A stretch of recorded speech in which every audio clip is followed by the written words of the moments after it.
Hello കൂട്ടുകാരെ, സാന്ത്വനം ടൂവിൻ്റെ ഇന്നത്തെ എപ്പിസോഡിൽ മിത്ര ആര്യനുമായി വിവാഹം കഴിഞ്ഞ കാര്യങ്ങളെല്ലാം കൃഷ്ണമംഗലത്തുകാരുടെ മുൻപിൽ പരസ്യമാക്കുകയാണ്. കഥയിലോട്ട് കടക്കുന്നതിന് മുൻപ് നിങ്ങൾ ആദ്യമായിട്ടാണ് ഈ ചാനൽ കാണുന്നതെങ്കിൽ സബ്സ്ക്രൈബ് ചെയ്യാൻ മറക്കല്ലേ. വീഡിയോ ഇഷ്ടപ്പെട്ടാൽ ലൈക്കും ചെയ്യുക. അങ്ങനെ മിത്രയെ അച്യുതൻ ചോദ്യം ചെയ്തുകൊണ്ടിരിക്കുകയാണ്. നീ ആർക്ക് വേണ്ടിയിട്ടാണ്, അല്ലെങ്കിൽ എന്തിനു വേണ്ടിയിട്ടാണ് ഈ സ്വർണം കൊണ്ടുപോയി പണയം വെച്ചത്? ഇവരെല്ലാവരും നിനക്ക് ഒത്താശ ചെയ്ത് തന്നിട്ടുണ്ടാവും അല്ലേ എന്നൊക്കെ പറഞ്ഞ് മിത്രയെ അധിക്ഷേപിച്ചുകൊണ്ടിരിക്കുകയാണ്. മിത്രയും കൃഷ്ണമംഗലം ദേവമംഗലം വീട്ടുകാരെ അധിക്ഷേപിച്ചുകൊണ്ടിരിക്കുകയാണ്. ഇത് കേട്ടിട്ട് ഒന്നും ഉത്തരം പറയാൻ പറ്റാത്ത അവസ്ഥയിൽ നിൽക്കുകയാണ് ബാലനും ഗോമതിയും ആര്യനുമൊക്കെ. കാരണം ബാലനും ഗോമതിയും യഥാർത്ഥത്തിൽ ഇത് അറിഞ്ഞിട്ട് പോലുമില്ല. ആര്യനും മിത്രയും മാത്രമേ അറിഞ്ഞിട്ടുള്ളൂ. അപ്പം മിത്ര പറയുകയാണ്, ഞാനും ആര്യനും കൂടി ഇന്ന് പോലീസ് സ്റ്റേഷനിൽ പോയിട്ടാണ് സ്വർണം തിരിച്ചു വാങ്ങിയത്. അത് ആര്യൻ കൃഷ്ണമംഗലത്ത് വീട്ടിൽ കൊടുത്തു തരണമെന്ന് തന്നെയാണ് പറഞ്ഞത്. ഞാനും ആദ്യം അങ്ങനെ തന്നെയാണ് വിചാരിച്ചത്. കൂട്ടത്തിൽ ഒരു കാര്യം കൂടി ആര്യൻ പറഞ്ഞു, ഇനി അവർ സ്വർണം വാങ്ങിയിട്ടില്ലെങ്കിൽ അവരുടെ ഉമ്മറപ്പടിയിൽ വെച്ചിട്ടെങ്കിലും തിരിച്ചു വരണമെന്ന്. അപ്പോൾ അച്യുതൻ ചോദിക്കും, പിന്നെ എന്തുകൊണ്ട് നീ അത് തിരിച്ചു വെച്ചില്ല? നീ അവനങ്ങനെ പറഞ്ഞിട്ടുണ്ടെങ്കിൽ നീ എന്തുകൊണ്ട് തിരിച്ചു വെച്ചില്ല എന്ന് പറഞ്ഞ് അച്യുതൻ ചോദിക്കുകയാണ്. അത് അപ്പം മിത്ര എങ്ങനെയാണ് പറയുന്നത്, അത് ഒരുപാട് തവണ ആര്യൻ എന്നെ സഹായിച്ചിട്ടുണ്ട്. അപ്പോൾ ആര്യൻ എന്തെങ്കിലും തിരിച്ചു ചെയ്യണമെന്ന് എനിക്ക് തോന്നി. അതുകൊണ്ടാണ് ഞാൻ ഈ സ്വർണം പണയം വെച്ച് പൈസ വാങ്ങാൻ ശ്രമിച്ചത്. ഈ പൈസ കൊണ്ട് ആര്യന് ബിസിനസ് തുടങ്ങാമെന്നാണ് ഞാൻ വിചാരിച്ചത്. അപ്പോൾ ബാലനും ഗോമതിയും ചോദിക്കും, നീ എന്തിനാണ് മിത്ര അങ്ങനെ ചെയ്തത്? അവനെ സഹായിക്കാൻ ഞങ്ങളില്ലേ? ഞങ്ങളുള്ളപ്പോൾ നീ എന്തിനാ അങ്ങനെ ചെയ്തു എന്ന് ചോദിച്ച് ബാലനും ഗോമതിയും ചോദിക്കുകയാണ്. അപ്പം മിത്ര പറയും, ആര്യൻ എനിക്ക് ചെയ്ത സഹായങ്ങളൊന്നും എനിക്ക് മറക്കാൻ പറ്റില്ല. ഒരു തവണയെങ്കിലും ആര്യന് തിരിച്ചൊരു സഹായം ചെയ്യണമെന്ന് മാത്രമാണ് ഞാൻ വിചാരിച്ചത് എന്ന് പറയുകയാണ്. അപ്പോൾ അച്യുതൻ പറയും, നീ വീണെടുത്ത് കിടന്ന് ഉരുളൊന്നും വേണ്ട, ഇല്ലാത്ത കാര്യങ്ങളാണ് നീ പറയുന്നത്. നീ എന്തിനാണ് ഇങ്ങനെ കള്ളങ്ങൾ പറയുന്നതെന്ന് ചോദിച്ച് അച്യുതൻ ചോദിക്കുകയാണ്. ഇതേ സമയം മറ്റേ മിത്രയുടെ അമ്മയും ചോദിക്കുന്നുണ്ട്. അപ്പോൾ ഇതൊക്കെ കേട്ടുകൊണ്ടാണ് നമ്മുടെ അനന്തൻ അശോകേട്ടൻ വരുന്നത്. അപ്പോൾ അച്യുതനെ ചെന്നിട്ട് പറയും, ചേട്ടാ ഇതേ നമ്മുടെ സ്വർണം നമുക്ക് തിരിച്ചു കിട്ടി എന്ന് പറയുകയാണ്. കൂട്ടത്തിലൊരു കാര്യം കൂടി അച്യുതൻ ചേട്ടൻ്റെ അടുത്ത് പറയും, മിത്ര പറയുന്നത് അവളുടെ ഭർത്താവ് ആര്യൻ അവളെയും നമ്മളെയും കുറേ അപമാനത്തിൽ നിന്ന് രക്ഷിച്ചിട്ടുണ്ട് എന്നാണ്. എന്താണ് അത് കാര്യമെന്നും അവൾ കൃത്യമായിട്ട് പറയുന്നില്ല. അപ്പോൾ മിത്രയുടെ അച്ഛൻ ചോദിക്കും, നീ പറയുന്നുണ്ടല്ലോ ഞങ്ങളുടെ കുടുംബത്തിനേക്ക് ഒരു അപമാനത്തിൽ നിന്ന് നിൻ്റെ ഭർത്താവ് രക്ഷിച്ചെന്ന്. അതെങ്ങനെയാണ് രക്ഷിച്ചത്? നീ പറ, ഒരെണ്ണെങ്കിലും പറ. അപ്പം മിത്രയുടെ അമ്മയും ചോദിക്കും, എന്തിനാണ് മിത്രയെ നീ ഇങ്ങനെ കള്ളം പറയുന്നത്? ആവശ്യമില്ലാതെ കുറേ കള്ളങ്ങൾ പറഞ്ഞിട്ട് നീ എന്താണ് ഈ നേടുന്നത്? നിനക്ക് ഇങ്ങനെ ഒരു സ്വഭാവം ഒരിക്കലും ഉണ്ടായിരുന്നില്ലല്ലോ എന്ന് ചോദിക്കുകയാണ് മിത്രയുടെ അമ്മ. അപ്പം മിത്ര പറയും, ഞാൻ ഇതുവരെ കുറേ കള്ളങ്ങൾ പറഞ്ഞിട്ടുണ്ട്. അതായത് എല്ലാവരുടെയും സന്തോഷത്തിനും സമാധാനത്തിനും വേണ്ടി കുറേ കള്ളങ്ങൾ ഞാൻ ഒരുപാട് പറഞ്ഞിട്ടുണ്ട്. ചില കള്ളങ്ങൾ മറയ്ക്കാൻ വേണ്ടി വീണ്ടും വീണ്ടും കള്ളങ്ങൾ പറയേണ്ടി വന്നിട്ടുണ്ട്. പക്ഷേ ഇനി എനിക്ക് സഹിക്കാൻ പറ്റില്ല. ഞാൻ എന്തായാലും സത്യം പുറത്തോട്ട് പറയുകയാണ്. ഇനി ഞാൻ ഈ സത്യങ്ങൾ അറിഞ്ഞാലെങ്കിലും നിങ്ങൾ കൃഷ്ണമംഗലംകാർക്ക് ദേവമംഗലംകാരുടെ അവരോടുള്ള വെറുപ്പും ദേഷ്യവും ഒക്കെ കുറച്ചെങ്കിലും കുറയുമെന്നാണ് ഞാൻ വിചാരിക്കുന്നത്. ഇനി ഞാനൊന്നും യാതൊരുവിധ കാരണവശാലൊന്നും മറച്ചു വെക്കുന്നില്ല, ഞാനിത് പറയുകയാണ്. ചിലപ്പോൾ ഇതെല്ലാം അറിഞ്ഞു കഴിഞ്ഞാൽ നിങ്ങൾക്ക് എന്നോട് ദേഷ്യമായിരിക്കാം, അല്ലെങ്കിൽ ഞാനൊരു ചീത്ത പെണ്ണാണെന്നൊക്കെ നിങ്ങൾ വിചാരിക്കുന്നുണ്ടാവും. പക്ഷെ അതൊന്നും ഞാനിനി ആലോചിക്കുന്നില്ല എന്ന് പറയുകയാണ്. അപ്പോൾ ആര്യൻ മിത്രയുടെ അടുത്ത് വന്നിട്ട് പറയും, മിത്രേ നീ ഒന്നൊന്നും പറയരുത്, നീ എന്തിനാണ് ഈ ഇറങ്ങി പുറപ്പെട്ടിട്ടുള്ളത് എന്ന് ചോദിക്കുകയാണ്. അപ്പോൾ മിത്ര പറയും, ആര്യൻ എൻ്റെ പേരിൽ ഒരുപാട് തവണ നാണക്കേട് അനുഭവിച്ചിട്ടുള്ള ആളാണ്.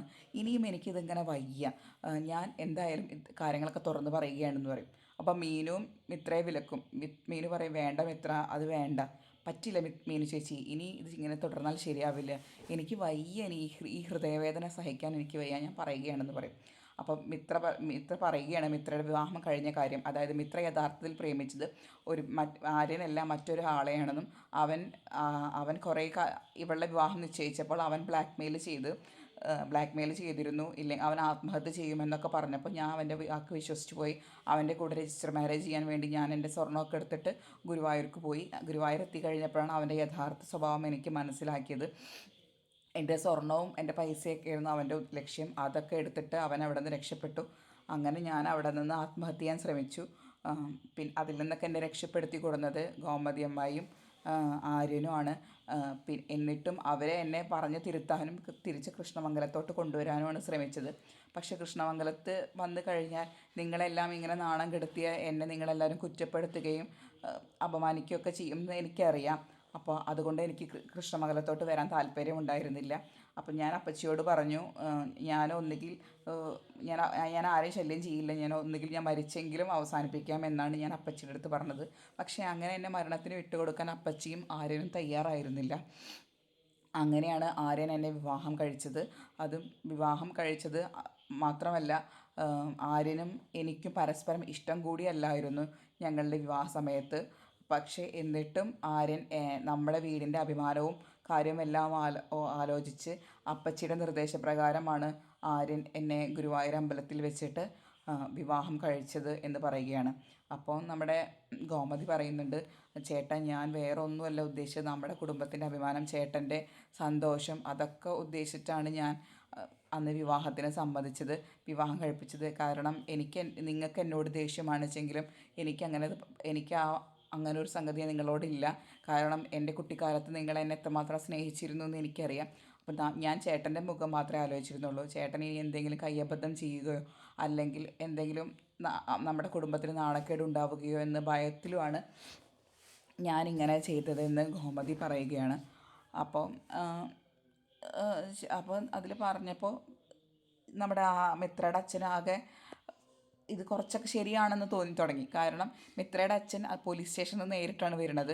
അപ്പോൾ പോലീസ് സ്റ്റേഷനിൽ നിന്ന് പോലീസുകാരൻ കുറച്ച് കാര്യങ്ങൾ പറഞ്ഞിട്ടുണ്ടായിരുന്നു ആര്യനെ കുറിച്ചിട്ടും. ഓക്കെ, അപ്പോൾ മിത്രയുടെ അച്ഛൻ വിഷമായി, കാരണം പുള്ളി കരയാനൊക്കെ തുടങ്ങി, മീൻസ് കണ്ണിലെ കണ്ണുനീര് വരാൻ തുടങ്ങി. അതുപോലെ മിത്രയുടെ അമ്മയ്ക്കും ഒക്കെ. മിത്രയും ഇത് പറഞ്ഞ് തീരുമ്പോഴത്തിനും കരയുന്നൊക്കെയുണ്ട്.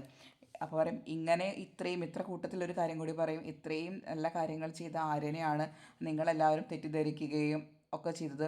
എന്നിട്ടും ഇത്ര കാലമായിട്ട് എല്ലാവരും ഈ സ്വർണത്തിൻ്റെ പേരിൽ മറ്റു കാര്യങ്ങൾക്കൊക്കെ ആര്യനെ പഴി പറഞ്ഞപ്പോഴും ഒരിക്കൽ പോലും ആര്യൻ പ്രതികരിച്ചിട്ടില്ല, എന്നെ വേദനിപ്പിക്കുകയും ആര്യൻ ചെയ്തിട്ടില്ല എന്ന് പറയുകയാണ് മിത്രം. അപ്പോൾ അച്യുതൻ പറയുകയാണ്, അച്യുതൻ ചേട്ടൻ്റെ അടുത്ത് പറയണം, ചേട്ടാ ഇവൾ പറയണതൊക്കെ കള്ളമാണ്, ചേട്ടൻ ഇതൊന്നും വിശ്വസിക്കരുതെന്ന്. അപ്പോൾ അശോകൻ പറയും, അങ്ങനെയല്ല അച്യുതൻ, ഞാൻ പോലീസ് സ്റ്റേഷനിൽ നിന്നാണ് വരുന്നത്, ഞാൻ അവിടെ നിന്ന് SI എന്നോട് കുറച്ച് കാര്യങ്ങളൊക്കെ പറഞ്ഞിരുന്നു, ആ കാര്യങ്ങൾ കേട്ടപ്പോൾ എനിക്ക് കുറച്ച് സംശയങ്ങളുണ്ടായിരുന്നു. ഇപ്പം അത് മിത്ര ക്ലാരിഫൈ ചെയ്തു തന്നു, മിത്ര അത് തിരുത്തി തന്നിട്ടുണ്ട്, എനിക്ക് കാര്യങ്ങൾക്കെല്ലാം ഒരു വ്യക്തത വന്നിട്ടുണ്ട് എന്ന് പറയണം. അപ്പോൾ ഇതേ സമയം മുത്തശ്ശി മിത്രയുടെ അടുത്ത് വന്നിട്ട് ചോദിക്കും, നീ ഈ പറഞ്ഞതൊക്കെ ശരിയാണോ മിത്രേ, അതായത് ആര്യൻ്റെയും നിൻ്റെയും വിവാഹം നടന്നത് ഇങ്ങനെയാണോ എന്ന് മുത്തശ്ശി ചോദിക്കുകയാണ്, അതോ നീ കള്ളം പറയുകയാണോ എന്ന്.